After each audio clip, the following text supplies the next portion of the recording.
ओम शांति। आज 12 जून 2025 के बाबा के अनमोल मधुर महावाक्य सुनेंगे। आज बाबा ने एक बहुत सूक्ष्म बात की तरफ हमारा ध्यान खिंचवाया है। बाबा कहे, बच्चे, देवताओं में कौन सी ताकत है? तो देवताओं में विश्व पर राज्य करने की ताकत है। और ये ताकत कैसे आई देवताओं में? तो बाबा कहे, क्योंकि देवताओं में एक मत होती है, इसलिए वहां उन्हें वजीर आदि रखने की भी आवश्यकता नहीं होती है। एक मत के आधार से ही वो विश्व पर राज्य करते हैं। वही संस्कार बाबा इस समय हम बच्चों में भरते हैं और यही कहते, बच्चे, तुम्हें भी एक मत होकर के रहना है, खीरखंड होकर के रहना है, क्योंकि बाबा आकर तुम बच्चों को इस श्रीमत की शक्ति से एक करते हैं। तो सुनते हैं आज के बाबा के अनमोल मधुर महावाक्य। ओम शांति। मीठे बच्चे, तुम्हें अभी ज्ञान की दृष्टि मिली है, इसलिए तुम्हारा भटकना बंद हुआ। तुम शांति धाम सुख धाम को याद करते हो। आज की मुरली से प्रश्न है, देवताओं में कौन सी ताकत है और वह ताकत किस विशेषता के कारण है? उत्तर, देवताओं में सारे विश्व पर राज्य करने की ताकत है। वह ताकत विशेष एक मत की विशेषता के कारण है। वहां एक मत होने के कारण वजीर आदि रखने की दरकार नहीं। देवताओं ने संगम पर बाप से ऐसी श्रीमत ली हुई है, जो 21 जन्म राज्य करते हैं।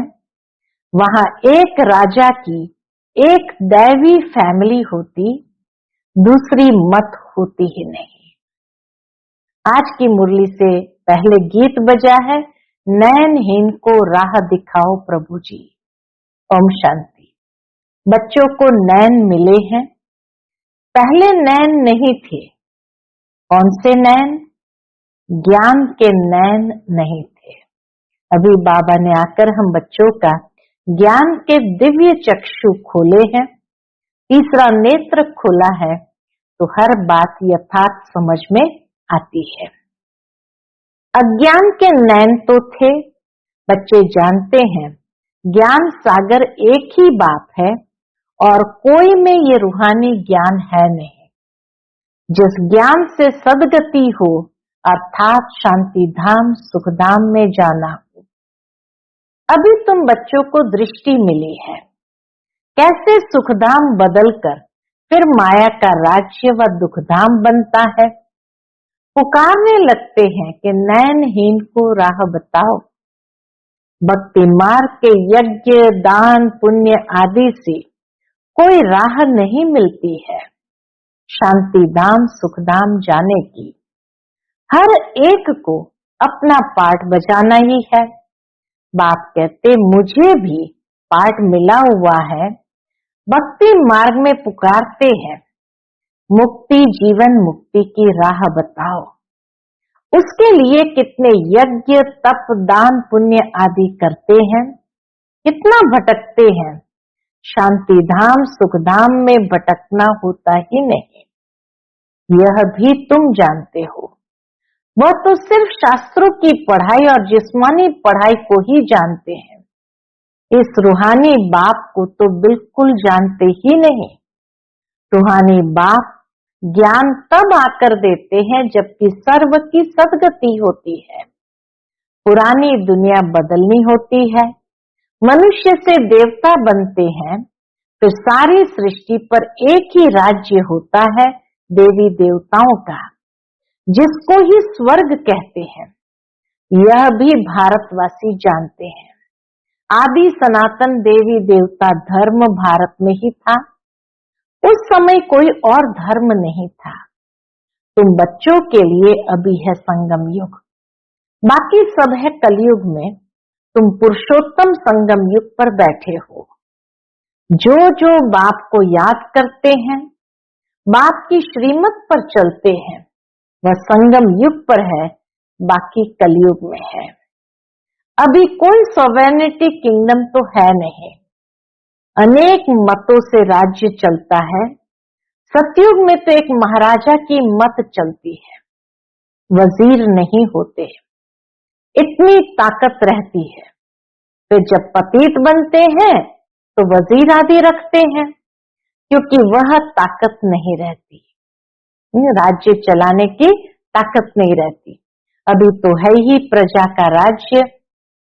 सतयुग में एक मत होने से ताकत रहती है, सारे देवी देवताओं की एक मत होने से ताकत रहती है। अभी तुम वह ताकत ले रहे हो, 21 जन्म इंडिपेंडेंट राजाएं करते हो, अपने ही दैवी फैमिली है। अभी यह है तुम्हारा ईश्वरीय परिवार। बाप कहते हैं अपने को आत्म समझ बाप की याद में रहते हो तो तुम ईश्वरीय परिवार के हो। अगर देह अभिमान में आकर भूल जाते हो तो आसुरी परिवार के हो। एक सेकंड में ईश्वरीय संप्रदाय के और फिर एक सेकंड में आसुरी संप्रदाय के बन जाते हो। अपने को आत्मा समझ बाप को याद करना कितना सहज है, परंतु बच्चों को मुश्किल लगता है। बाप कहते अपने को आत्मा समझ और बाप को याद करेंगे तो विकर्म विनाश होंगे। देह द्वारा कर्म तो करना ही है, देह बिगड़ तो तुम कर्म कर नहीं सकेंगे।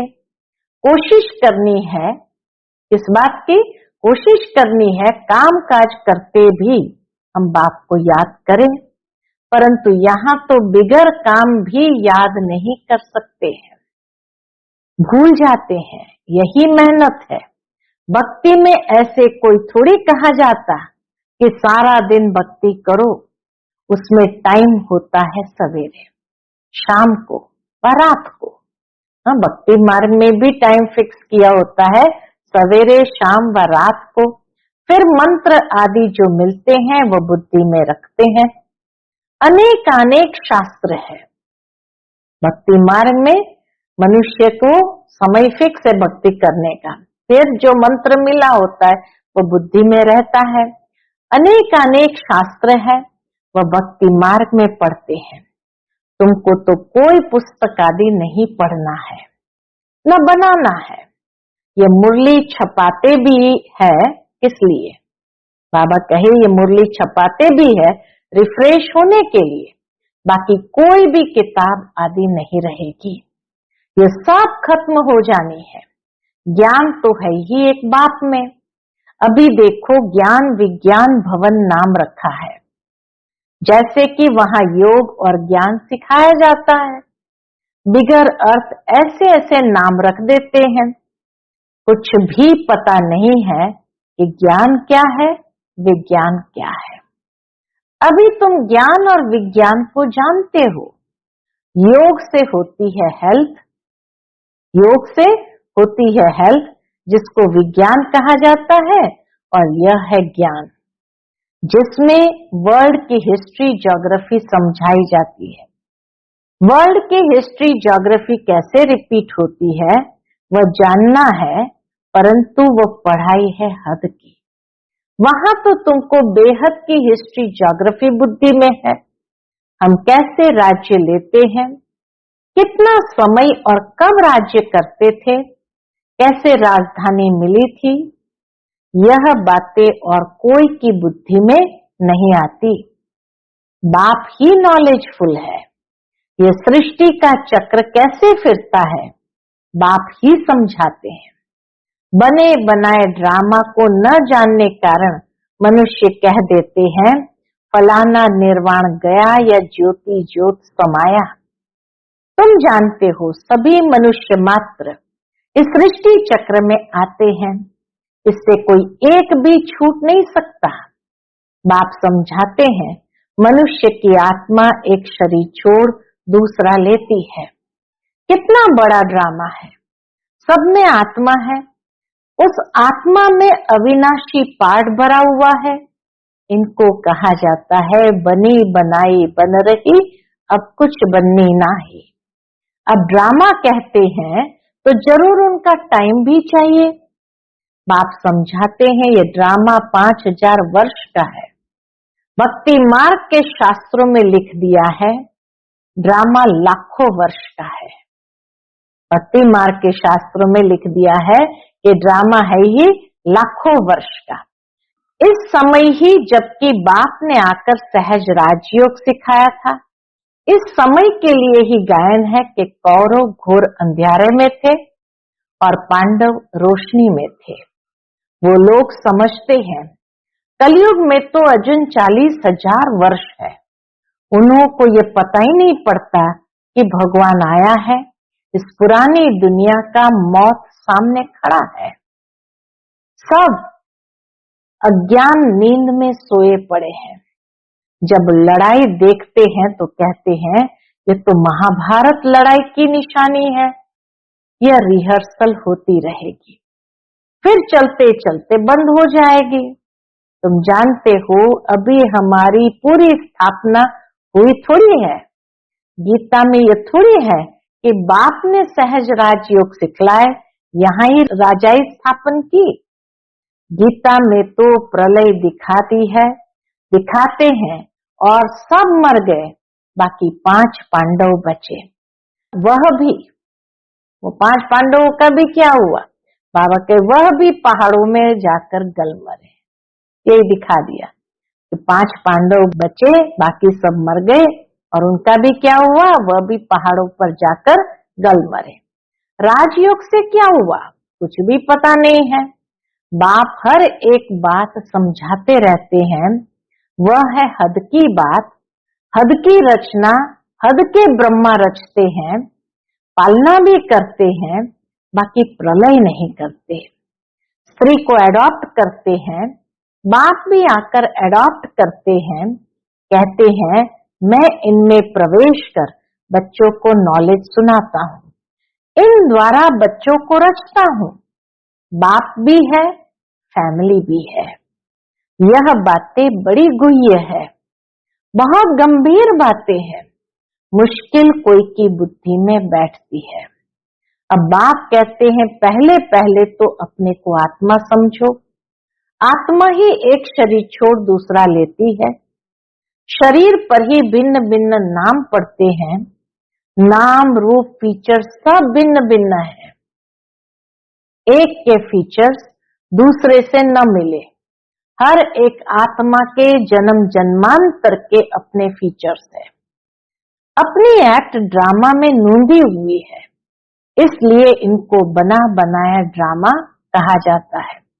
अभी बेहद का बाप कहते हैं मुझे याद करो तो विकर्म विनाश हो, तो हम क्यों न बाप को याद करें?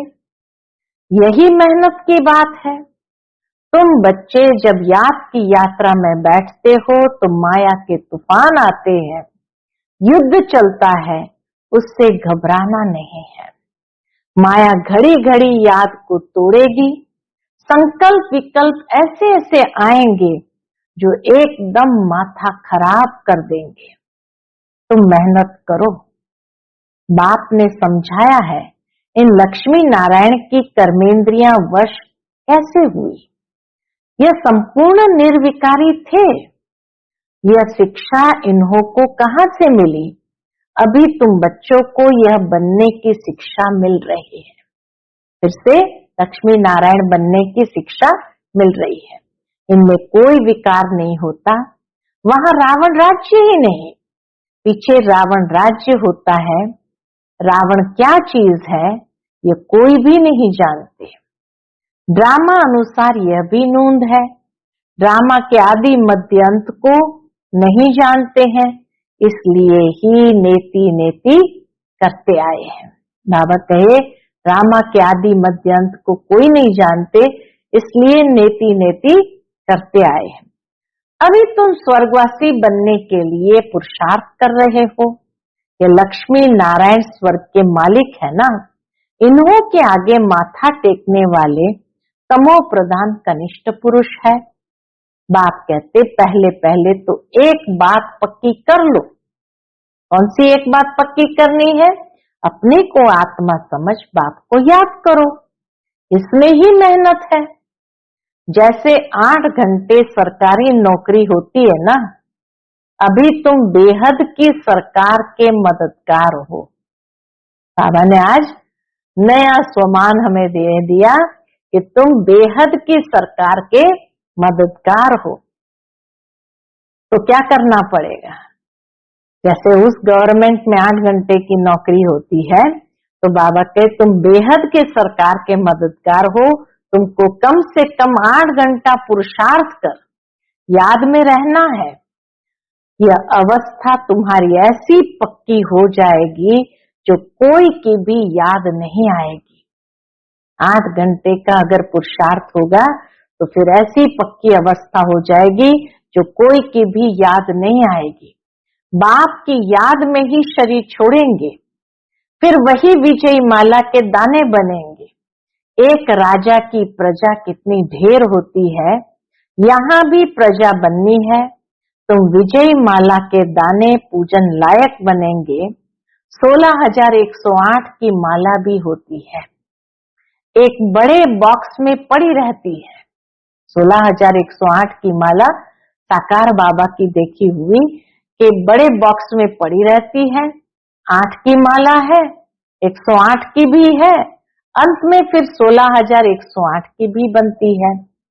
तुम बच्चों ने ही बाप से राजयोग सीख सारे विश्व को स्वर्ग बनाया है, इसलिए तुमको पूजा जाता है।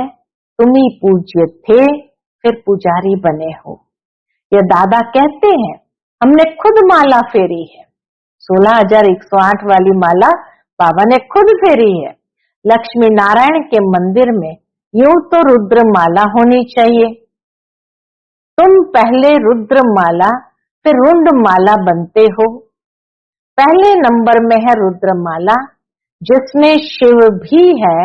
रुंड माला में शिव कहां से आए? वह है विष्णु की माला।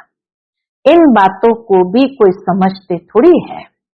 अभी तुम कहते हो हम शिव बाबा के गले का हार जाए बनते हैं।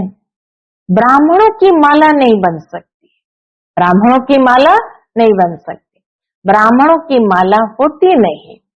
तुम जितना याद में रहते हो, फिर वहां भी नजदीक में ही आकर राज्य करेंगे। इसलिए बाबा घड़ी घड़ी कहते बच्चे याद में रहो, क्योंकि जितना याद में रहेंगे उतना ही स्वर्ग में भी बाबा के नजदीक में रहेंगे। यह पढ़ाई और कोई जगह मिल न सके। तुम जानते हो, अभी हम इस पुराने शरीर को छोड़ स्वर्गवासी बनेंगे। सारा भारत स्वर्गवासी बनेगा। इन पर्टिकुलर भारत ही स्वर्ग था। 5,000 वर्ष की बात है, लाखों वर्ष की बात हो नहीं सकती। देवताओं को ही 5,000 वर्ष हुए। स्वर्ग को मनुष्य भूल गए हैं तो ऐसे ही कह देते हैं, बाकी है कुछ नहीं। इतना पुराना संवंत आदि है थोड़ी, लाखों वर्ष का संवंत आदि है थोड़ी, है ही सूर्यवंशी चंद्रवंशी, फिर और धर्म वाले आते हैं। पुरानी चीजें काम क्या आएगी? कितना खरीद करते हैं लोग, एंटिक चीजें खरीद करते हैं। बाबा कहे पुरानी चीज काम क्या आएगी? कितना खरीद करते हैं, पुरानी चीज की बहुत वैल्यू करते हैं। सबसे वैल्यूएबल है शिव बाबा, सबसे वैल्यूएबल है शिव बाबा, जो सारे कल्प में एक ही बार तो हमें मिलते हैं। कितने शिवलिंग बनाते हैं। आत्मा इतनी छोटी बिंदी है, ये किसको भी समझ में नहीं आता। अति सूक्ष्म रूप है। बाप ही समझाते हैं, इतनी छोटी बिंदी में इतना पार्ट नूंदा हुआ है। ये ड्रामा रिपीट होता रहता है। यह ज्ञान तुमको वहां नहीं रहेगा, यह प्रायलोप हो जाता है। तो फिर कोई सहज राजयोग सिखा कैसे सकते हैं? ये सब भक्ति मार्ग के लिए बैठ बनाया है। अभी बच्चे जानते हैं, बाप द्वारा ब्राह्मण, देवता, क्षत्रिय 3 धर्म स्थापन हो रहे हैं। बाबा आकर 3 धर्मों की स्थापना कर रहे हैं। भविष्य नई दुनिया के लिए। वह पढ़ाई जो तुम पढ़ते हो वह है इस जन्म के लिए। इनकी प्रारब्ध तुमको नई दुनिया में मिलती है। इनकी प्रारब्ध, यह पढ़ाई की प्रारब्ध हमको नई दुनिया में मिलनी है। यह पढ़ाई होती है संगम युग पर। यह है पुरुषोत्तम संगम युग। मनुष्य से देवता तो जरूर संगम पर बने होंगे।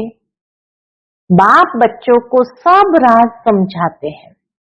यह भी बाबा जानते हैं तुम सारा दिन इस याद में रह नहीं सकेंगे, इम्पॉसिबल है।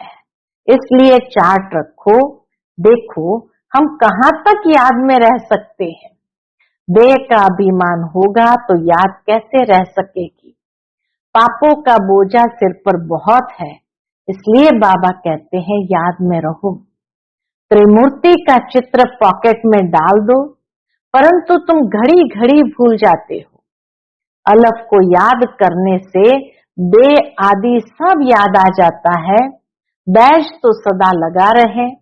लिटरेचर भी हो, कोई भी अच्छा आदमी हो तो उनको देना चाहिए, लिटरेचर देना चाहिए। अच्छा आदमी कभी मुफ्त में लेंगे नहीं। बोले इसका क्या पैसा है, बोलो ये गरीबों को तो मुफ्त में दिया जाता है, गरीबों को मुफ्त में दिया जाता है। बाकी जो जितना दे, रॉयल्टी होनी चाहिए, मांगना नहीं है। बाबा कहना चाहिए तो हम फ्री में बांटते हैं, बाकी आप जितना दे सको दे दो। तुम्हारी रस्म रिवाज दुनिया से बिल्कुल न्यारी होनी चाहिए। रॉयल आदमी आप ही कुछ न कुछ दे देंगे। यह तो हम सबको देते हैं कल्याण के लिए। कोई पढ़कर भी तुमको पैसे भेज देंगे।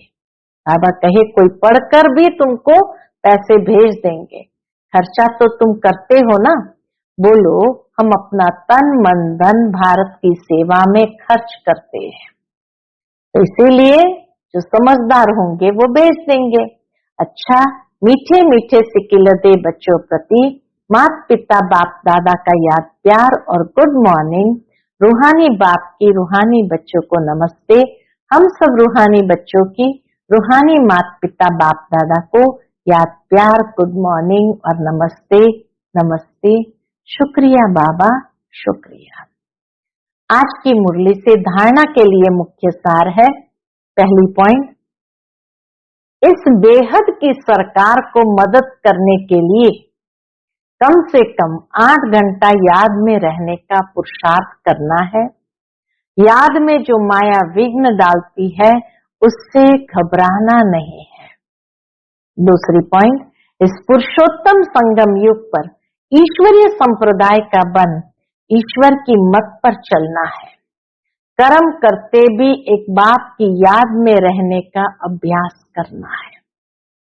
आज का बाप दादा का मधुर वरदान हम बच्चों के प्रति है।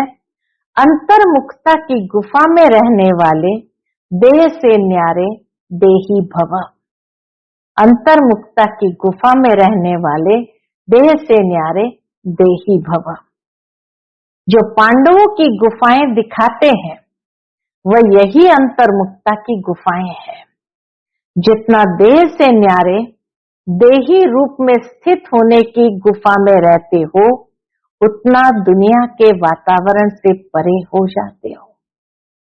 जितना इस गुफा में रहने का अभ्यास होगा उतना दुनिया के वातावरण से परे हो जाते हो।